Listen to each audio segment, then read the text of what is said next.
మన తెలంగాణలో 2014 నుంచి 22 వరకు ఏం పథకాలు ఇచ్చారో చూద్దాము. ఇవి కంపల్సరీ బిట్స్ అండి. ఎగ్జామ్‌లో వస్తాయి.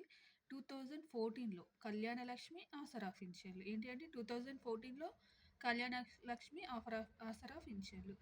కళ్యాణ లక్ష్మి అక్టోబర్ 2, ఆసరా పింఛన్లు నవంబర్ 8, 2014.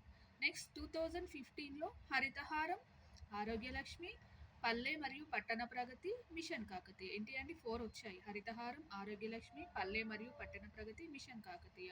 హరితహారం జూలై 3, ఆరోగ్యలక్ష్మి జనవరి 1, పల్లె మరియు Pattana Pragathi August 23, mission Kakatiya July 11. Next 2016 నిరంతర విద్యుత్ సరఫరా in May 1, mission Bhagiratha August 6. ఇవి రెండు కూడా 2016. నెక్స్ట్ 2017 కేసీఆర్ కిట్, ఒంటరి మహిళా పెన్షన్, గొర్రెల పంపిణీ.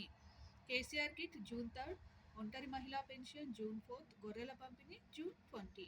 నెక్స్ట్ 2018 రైతు బంధు, కంటి వెలుగు, బస్తీ దవాఖానా, రైతు బీమా. రైతు బంధు మార్చ్ 10, కంటి వెలుగు ఆగస్ట్ 15, బస్తీ దవాఖానా మార్చ్ 31, రైతు బీమా ఆగస్ట్ 5. నెక్స్ట్ 2020 ఓన్లీ రైతు వేదికలు అక్టోబర్ 31న చేశారు. నెక్స్ట్ 2021 దళిత బంధు 2021 ఆగస్ట్ 4. నెక్స్ట్ 2022 మన ఊరు మన బడి. ఈ వీడియో కనుక మీకు హెల్ప్ఫుల్ అయితే ప్లీజ్ సబ్స్క్రైబ్ మై ఛానల్.